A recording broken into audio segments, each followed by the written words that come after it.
네, 미국 연방준비제도가 트럼프 대통령의 압박에도 불구하고 5월 FOMC 회의에서 기준금리를 동결했습니다. 연준은 이 트럼프의 관세 정책이 미국 경제에 미치는 영향 조금 더 지켜보겠다 이런 입장인데요.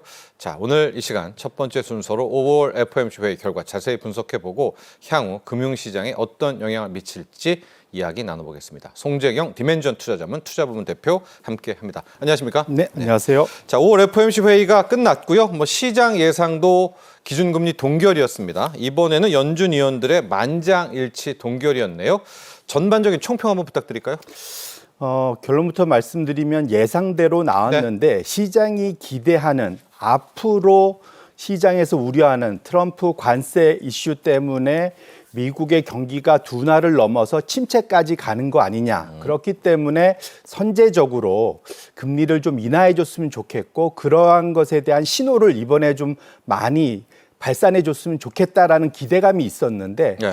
적어도 이번에는 그러한 신호를 전혀 발산하지 않고 거기에 대해서 상대적으로는 시장이 좀 실망하는 약간은 매파와 비둘기파 양쪽에서 놓고 보면 매파스러운 그러한 연준의 이번 FOMC 회의 결과였다 이렇게 보셔야 될 것 같습니다. 네, 연준은 크게 두 가지 지표를 봅니다. 물가와 고용, 고용과 물가인데요. 물가 같은 경우에는 지금 트럼프 대통령이 반값 유가를 만들어 놔가지고 꽤 여유가 있습니다. 근데 고용이요, 이게 진짜 애매모호합니다. 저는 그 전주였죠. 5월 첫째 주에 발표됐던 미국의 4월 비농업 지표 나쁠 줄 알았는데 여전히 고용 시장이 너무 탄탄합니다. 이 고용 지표들 한번 분석해 미국의 노동 시장 좀 한번 파악해 주시죠. 네, 말씀 주신 대로 원래 시장에서 예상은 4월 달에 새로운 신규 일자리가 얼마나 늘었을까? 원래 예상은 한 13만 개 정도 늘어날 거다라고 봤었는데 네. 실제로 발표치는 지금 17만 7천 개, 생각보다 상당히 많이 나왔죠. 네. 근데 여기에 숨어 있는 함정이 하나 있습니다. 네. 뭐냐면 전달 3월 달의 숫자가 지금 18만 5천 개로 되어 있잖아요. 그런데 이게 한 달 전 이맘때 발표했었던 3월 달의 첫 발표치는 저것이 23만 개 정도 됐었습니다. 네. 사실은 통상 그 직전 달을 발표하면서 그 전전 달의 수치를 수정을 하는데 한 5만 개 이상을 깎았기 때문에 네. 사실은 이번에 17만 개가 엄청나게 센 거다라고 볼 수는 없을 것 같고요. 그래서 마크 잔디라는 미국의 이제 무디스라는 신용평가사의 수석 경제학자가 얘기하기로는 이 분위기로 보면 실제로 발표치는 12만 개 정도로 해석을 하는 게 맞고 그러면 사실은 시장의 예상보다 소폭 미달한 것일 수 있어서 헤드라인 숫자, 겉으로 나온 숫자는 세 보이지만 네. 실질적으로는 이것이 아마 시간을 지나고 나면 상당히 지금 약화되고 있는 모습으로 결과적으로 나올 것이기 때문에 너무 여기에 대해서 열광해서는 안 된다라는 해석을 내놓고 있고 저도 거기에 동의를 하고 있습니다. 자, 여러분 이게 무슨 얘기냐면요. 이번에 발표된 게 4월 거잖아요. 그 전에 나온 3월 게 진짜 좋았거든요. 근데 이제 이번에 수정을 좀 해서 보니까 이게 잘못 통계가 나온 거예요. 좀 나빴습니까? 아주 나쁜 건 아니지만 그렇다면 이번에 발표된 것도 또 깎일 가능성이 있는 거 아닙니까? 맞습니다. 그렇다면 고용 시장이 그리 좋지 않다는 거죠. 연준은 근데 이런 걸 전혀 언급을 왜 안 해주죠? 오히려 좋다고 얘기를 합니까? 왜? 연준 입장에서는 27만 7천 개를 네. 뭐랄까요 이번에 시장의 기대 금리 인하에 신호 줄 것을 멀리하는 방어하는 데 적절하게 잘 활용했다 그러니까요. 보셔야 될 것 같고요. 네. 가장 큰 이유는 이번에 성명서에도 나왔지만 이번에는 그전에는 사실은 관세에 대해서 파월이 얘기했던 것은 일시적이다. 실제로는 물가 상승 압력이 그렇게 크지 않을 거다라고 이미 얘기를 했었습니다. 네. 그런데 4월 달에 실제로 뚜껑을 열어보니까 4월 2일에 트럼프가 발표한 상호 관세는 모든 사람의 상상을 초월하는 엄청나게 초강력한 그러한 관세 네. 인상률이 나왔지 않습니까? 물론 지금 많이 밀어놓긴 했지만 90을 유예를 해놓긴 했지만 그러다 보니까 파월 입장에서는 그 관세의 물가 상승 압력에 대해서 입장을 바꾼 겁니다. 이제는 앞으로는 우리 잘 모르겠다. 네. 물가가 상승할 확률 상당히 좀 높아져 있는 상태고 거기에 비해서는 상당히 지금까지는 다행스럽게 일자리 창출이 아직은 그래도 잘 나오고 있으니 지금 상황에서는 성급하게 금리를 인하하기보다는 앞으로의 상황이 어떻게 진행되는지를 보면서 천천히 가자라는 근거로 17만 7천 개의 신규 강력한 일자리 숫자를 이용한 거다. 이렇게 해석을 하셔야 될 것 일단 같습니다. 좋게 해석을 딱 해놓고요. 예, 금리 인하 일단 안 하겠다. 이렇게 선을 그었습니다. 성명서 내용도 한번 봐야 될 것 같은데요. 경제 불확실성을 또 이야기했는데 further라는 이야기가 딱 들어왔습니다. 더 커졌답니다, 여러분. 경제 불확실성이 더 커졌다. 성명서도 한번 분석해 주시죠. 예, 말씀 주신 대로 이번 것은 네. 직전 성명서에 비해서는 걱정이 좀 태산이 되고 있다. 네네네. 이렇게 보셔야 될 것 같고요. 사실은 지금 이거 전에 나왔던 베이지북이라고 하잖아요. 여기 각 지역에 있는 지역 연은에서 그 기업들, 소비자들 상대로 설문조사합니다. 그래서 정성적으로 물어봐서 삶이 나아지고 있는지, 네. 일자리 괜찮아지고 있는지, 기업 지금 사업이 잘 되고 있는지 이런 거 물어보는 분위기가 4월 달 들어서 상당히 좀 악화되고 네. 있거든요. 그렇기 때문에 그것이 당장 소위 숫자로는 당장 나타나지 않지만 지금처럼 고용이 나쁘지 않은 것처럼 나타나지만 앞으로의 분위기를 놓고 봤을 때는 쉽게 안심할 수 없다라는 것을 이번 성명서에 내놨고요. 그래서 지금 상황에서는 정중동 양쪽으로 다 두 마리의 토끼, 물가도 오를 수 있고 고용은 나빠질 수 있는 소위 말하는 스태그플레이션 상황으로 옮아갈 수 있다라는 걱정을 이번 성명서에 본격적으로 나타냈다는 측면에서는 연준의 고민이 깊어지는 것을 확인할 수 있는 대목이었다 이렇게 보셔야 될 것 같습니다. 그렇습니다. 저기 이제 주요 변동 상황들 나오고 있죠. 불확실성은 커졌다라고 했는데 더 커졌다. 도무지 모르겠다. 뭐 이런 것도 기자들 앞에서 뭐 얘기했더라고요. 관세 정책의 여파가 뭐 어떻게 될지 자기도 모르겠다. 그래서 데이터를 지켜봐야 된다. 이제 이런 이야기를 했는데, 자, 중요한 것은 그럼 이제 언제 금리 인하를 할 것인가 아니겠습니까? 이제 시카고 이 패드워치, CME 패드워치 같은 경우에는 7월도 높지도 않아요. 뭐 아예 이제 하반기로 갈 수도 있을 텐데 우리 대표님의 생각도 좀 궁금하고. 이제 5월 중순이 넘어가면 실물 경제가 진짜 타격을 받는다. 이런 전문가들도 많은 이야기가 있거든요. 네. 그렇다면 우리 예상 외로 미국 경제가 빠르게 또 악화될 수도 있는 거 아니겠습니까? 그러니까 연준이 두 마리 토끼를 잡아야 되잖아요. 네. 물가 안정과 최대 고용 두 마리 그렇죠. 토끼를 잡아야 되는데 항상 그러니까 연준의 이제까지의 그 태도를 보면은 항상 우린 늘 틀릴 수 있다라는 걸 인정을 합니다. 근데 틀릴 때 덜 틀려야 된다. 왜냐하면 혹시 틀렸을 때 나중에 피해가 뭐가 덜 클 거냐를 항상 고민을 하는데 물가를 못 잡는 피해, 틀리는 거, 고용을 놓치는 거, 일자리가 축소되는 피해 둘 중에 뭐를 선택할 거냐? 네. 차라리 고용 쪽에서 틀리는 거를 먼저 선택하다는 거죠. 물가 잡는 게 더 중요하다라고 지금 얘기를 하고 있는 거고요. 네. 그런 측면에서 놓고 보면 말씀 주신 대로 시장에서는 지금 연내에 적어도 3번의 금리 인하를 사실은 기대하고 있고 그것이 지금 2년물 미국 국채 금리에 녹여져 있습니다. 네. 그런데 지금 상황에서는 지금 7월 달 말씀하셨는데 7월 달까지 지금 두 번의 지금 네. 그 FOMC가 있습니다. 그렇죠. 6월, 7월. 예, 6월, 7월이 있는데 7월의 초에 뭐가 해제되느냐?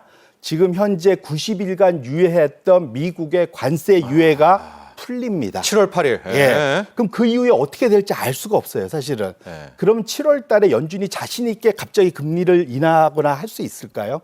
그때도 여전히 지켜보자라고 얘기할 수밖에 없는 상황이다. 왜냐하면 그때 관세 협상이 얼만큼 가 있을지 지금 상황 누구도 알 수 없지 않습니까? 예. 결론적으로는 나머지 그 7월을 넘어서 나머지 한 3번에서 금리 인하를 해야 되는데 만일 시장의 예상대로 그 3번을 나머지 9, 11월, 12월에 다 한다. 10월, 12월에 다 한다.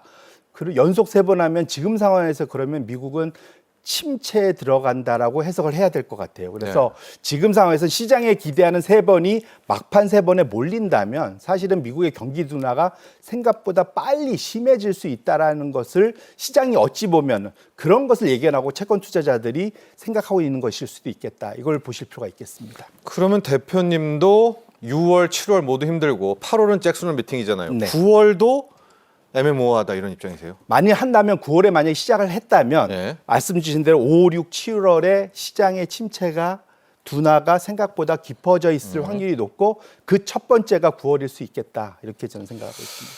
자, 실질적으로 연준도 지금 뭐 하드 데이터, 소프트 데이터의 간극 이런 이야기를 많이 합니다. 그러니까 사람들은 불안한데 아직 실물은 오지 않고 근데 한번 이게 폭격을 내면 어마어마한 폭격일 것 같고요. 1분기 경제 성장률은 일단 마이너스가 떴습니다. 미국도. 그래서 선제적인 금리 인하를 좀 하기를 원하는데 파월은 또 다시는 선제적인 금리 인하 안 한다라고 하고요. 미국 경제 지금 솔직히 어떤 상황인가요? 이게 지금? 이런 거죠. 예. 지금은 좋은데 앞으로 어떻게 될지 모르겠다라는 게 이제 첫 번째 포인트고요. 근데 지금 좋았던 것 중에 가장 큰 게 관세가 급격하게 올라갈 것을 대비해서 3월 달에 엄청나게 소위 말하는 기업들이 사재기를 한 겁니다. 네. 개인들도 사재기를 했고 네. 그러다 보니까 3월 달 수치는 일시적으로 되게 좋았던 거예요. 근데 문제는 이것이 거꾸로 말하면 나중 뒤로 가면은 관세가 높은 가격이 된 물건을 이제 안 살 거잖아요. 그렇죠. 역으로 이제 수요 절벽이 오고 투자 절벽이 올 수 있다는 겁니다. 그래서 지금 3월 달 숫자를 보고 지금 상황이 되게 좋은데 뭐가 문제야라고 생각할 수도 있겠지만 역으로 이 3월 달 좋았던 게 상당히 정상적인 상황으로 좋았던 것이 아니고 상당히 관세라는 예측 못한 변수에 대응한 걸로 나타난 거기 때문에 네. 앞으로 상당히 미국의 투자 수요 감소, 소비자들의 소비 감소 가능성이 매우 커지고 있다는 것을 두 개를 연결해 보면 이것이 서서히 한 둔화가 아니라 아까 말씀드린 네. 대로 급격한 네. 둔화 가능성을 충분히 열어놓고 연준이 대응을 하고 있다. 이렇게 보셔야 될 것 같습니다. 아니 그래서 미국 경제 성장률을 한번 표를 준비한 거 보실까요? 이걸 좀 보면 제가 트럼프 편을 드는 게 아니라 3월에 사재기에도 불구하고 1분기가 연율로 마이너스 성장을 한 거거든요.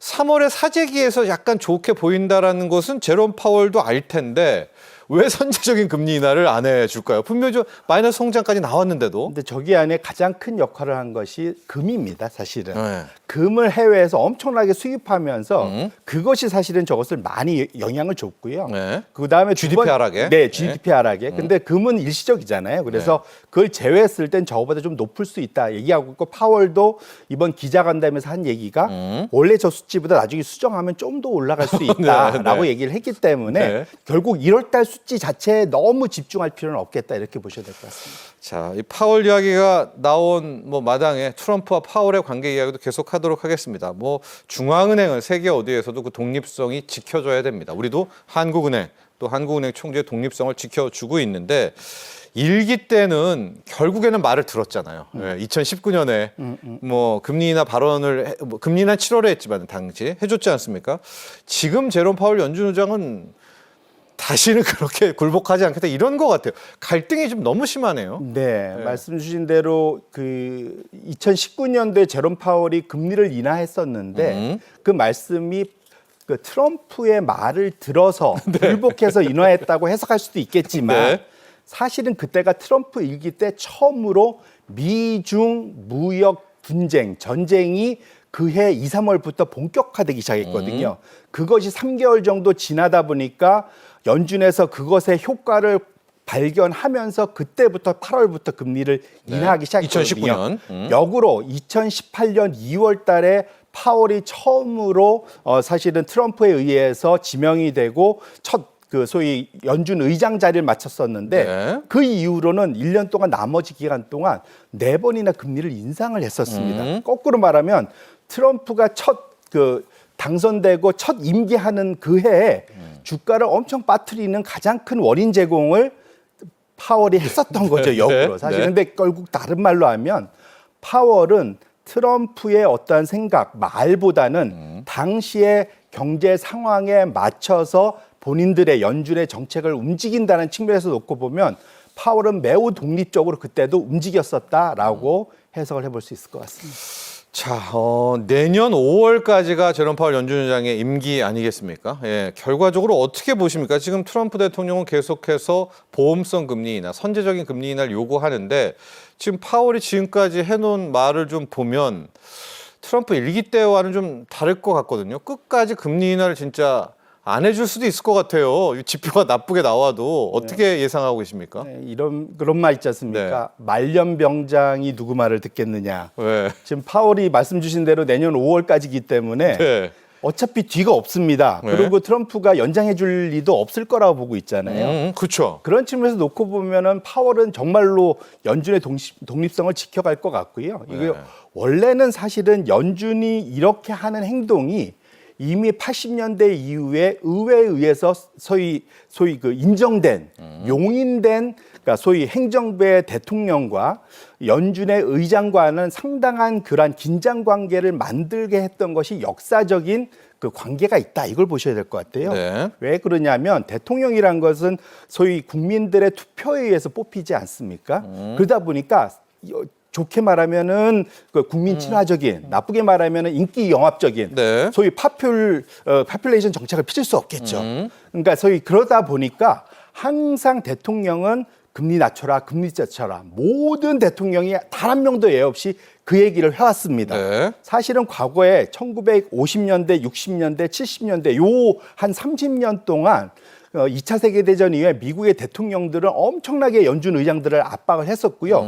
거기에 대해서 독립을 지켰던 마틴이라는 그러한 저기 나오죠. 윌리엄 마틴이라는 저러한 의장도 있었지만 반면에 아서번스도 있죠. 예, 미국의 인플레이션. 하이퍼 인플레입니다. 그래서 네. 사실은 그때 막판에 폴 보커가 들어와서 네. 20%까지 금리를 급등을 시켜서 겨우 잡았던 그런 아픈 역사가 있어서 그 이후부터는 의회가 사실은 보장을 해주면서 대통령을 견제해주는 대통령의 인기 영합적 정책을 할 수밖에 없는 그 상황을 예. 연준이 견제할 수 있게끔 만들어진 것이기 때문에 어찌 보면 현재 트럼프와 파월의 이러한 긴장 관계는 매우 상식적이고 당연한 결과다 이렇게 보셔야 될 것 같습니다.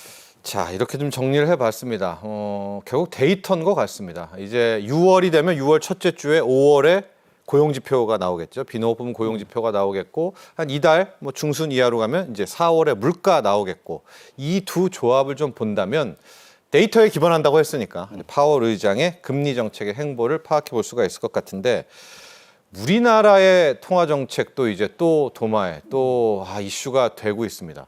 왜냐하면 한국은행 금통위가 이달 말이죠. 마지막 주 목요일에 있는데 선거가 6월에 잡혔단 말입니다. 참 이러니까 한국은행에 대한 이야기도 좀 많이 나오고 있습니다. 어떻게 예상하고 계시고 어떻게 할까요? 한국은행은요? 지금 분위기상으로 놓고 보면 최근에 사실 우리나라 그 국내 내수나 이런 거 수출이나 이런 분위기는 다 상당히 안 좋지 않습니까? 네. 그러다 보니까 금리 인하하는 것이 어찌 보면 당연히 맞는 방향성일 것 같습니다.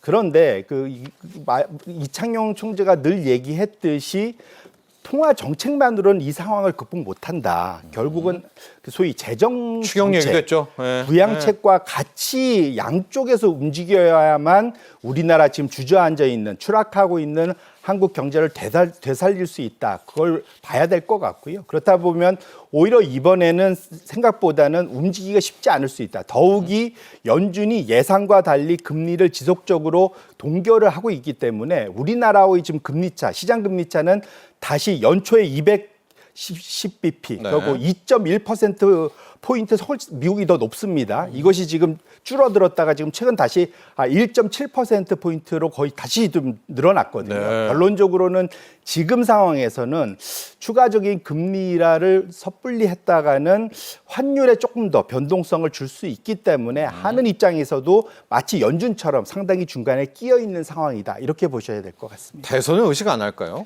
아무래도 좀 의식을 할 가능성이 그렇죠. 있을 것 같고요. 예, 예. 오히려 그런 측면에서는 못 움직일 가능성도 네. 충분히 있다. 이렇게 보셔야 될 것 같습니다. 그렇습니다. 채권 전문가분들 좀 나뉘는 것 같습니다. 한국은행이 할 것이다, 안 할 것이다, 또 환율까지도 굉장히 변수가 되고 있는데 자, 이런 가운데 우리 성 대표님 나와 계시니까 관세 협상, 이 무역 협정을 좀 이야기해 봐야 될 것 같습니다. 오늘 새벽이었죠. 트럼프 대통령이 그 전날 큰 국가와의 관세 협정 타결이 있다. 영국이었습니다. 이제 타결도 됐고, 자, 이번 주말 10일, 11일 스위스에서 미국과 중국의 첫 번째 관세 협정도 시작이 되거든요. 전반적으로 한번 전망 좀 해 주시죠. 시장은 그 트럼프가 4월 2일 날 그 관세 세상을 깜짝 놀라게 했던 어마어마한 상호 관세를 부과를 시작했다가 시장이 요동을 쳤죠. 네. 그 이후에 4월 9일 날 뒤로 물러섰습니다. 90일 유예를 주고 대신에 중국에 대해서는 맞관세 대응을 했던 중국에 대해서는 지금 145%까지 지금 올려놓은 상황입니다. 다행스럽게 시장은 트럼프의 그러한 그 물러섬에 대해서 긍정적인 평가를 해서 V자 반등을 하면서 4월 초 수준까지 지금 주가는 다들 올라와 있습니다. 되돌림 됐어요. 근데 다만 여기서 냉정하게 보셔야 될 것은 달러나 채권의 금리 상황을 놓고 보면 그때하고 지금 별반 차이가 없어요. 많이 빠진 상태에서. 적어도 주식시장을 제한 나머지 자산 시장에서는 여전히 의심의 눈초리를 보이고 있다. 가장 큰 이유가 뭐냐면 사실은 영국 같은 경우는 상당히 쉬운 의사결정이었습니다. 네. 나라는 큰데 실제로는 그 당시에 영국의 상호관세 10%밖에 안 됐습니다. 영국은 오히려 적자 보고 있어요, 미국에 대해서. 그렇죠. 상품 쪽은 오히려 적자입니다. 네. 서비스에서 적자를 보고 네. 있지. 그래서 사실은 영국에 대해서 10% 상호관세밖에 못 물렸던 거거든요. 본 게임은 중국과 EU하고의 그런 게임이 지금 남아 있는 거고요. 이건 상당히 시간이 좀 걸릴 수 있다 보셔야 될 것 같고, 과거에 미국이 지난 몇십 년 동안 그 20개국가 자유무역 협정 FTA를 맺었는데 평균적으로 협상 타결까지 한 1년 이상 걸렸었고요. 네. 그다음에 이것이 양국의 의회를 거쳐서 발효되는 데까지 거의 4년이 걸렸었습니다. 우리나라도 거의 6년 걸렸거든요. 네. 그것을 염두에 두시고 너무 조급한 마음으로 모든 것이 빨리 해결될 거다라고 하는 것은 너무 많은 우물가에 가서 숭늉 찾는 격이 될 수 있다는 것을 명심할 필요가 있을 것 같습니다. 자, 그런데요. 이번에 미중 관세 협상의 핵심은 결과적으로 뭐 몇 프로 깎아주고 농산물 수입하고 이런 게 아니라 위안화 절상을 놓고 양국의 딜이다. 이런 얘기 많이 나오고 있거든요. 이게 우리 환율에도 영향을 미치게 되겠고요. 마지막으로 환율 한번 점검해 주시죠. 중국이 과연 위안화 절상을 어느 정도 용인할 것인가?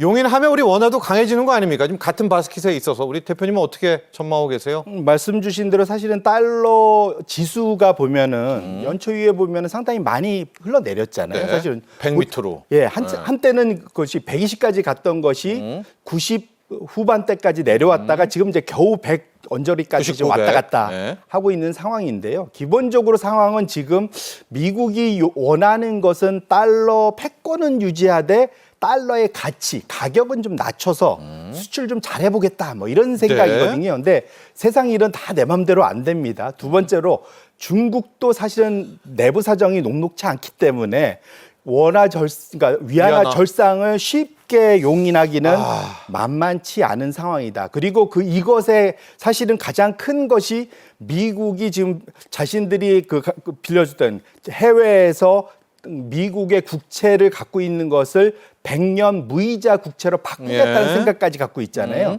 이건 사실상 어찌 보면은 부도를 스스로 용인하는 거와 똑같은 겁니다. 그래서 만만치 않은 거라서 말씀 주신 대로 지금 달러의 약세 기조는 틀림없이 맞는데 이것이 미국의 의도대로 가는 달러 약세가 아니라 미국의 경기가 생각보다 나빠지는 거 하나, 달러의 패권이 약해지는 거 이런 걸로 가기 때문에 생각보다는 그 방향의 흐름이 미국의 의도대로만 갈 수 없다는 것을 투자자분들이 그럼 명심하시고 위안화 절상도 쉽게 안 받아주겠네요, 중국이. 만만치 않을 거라고 저는 보고 있습니다. 예, 그렇다면 우리 원화의 흐름도 조금 더 불확실성으로 들어간다. 이렇게 결론을 내려보겠습니다. 자, 도움 말씀에 송재경 디멘전 투자자문 투자부문 대표와 함께했습니다. 오늘 감사합니다. 네, 고맙습니다.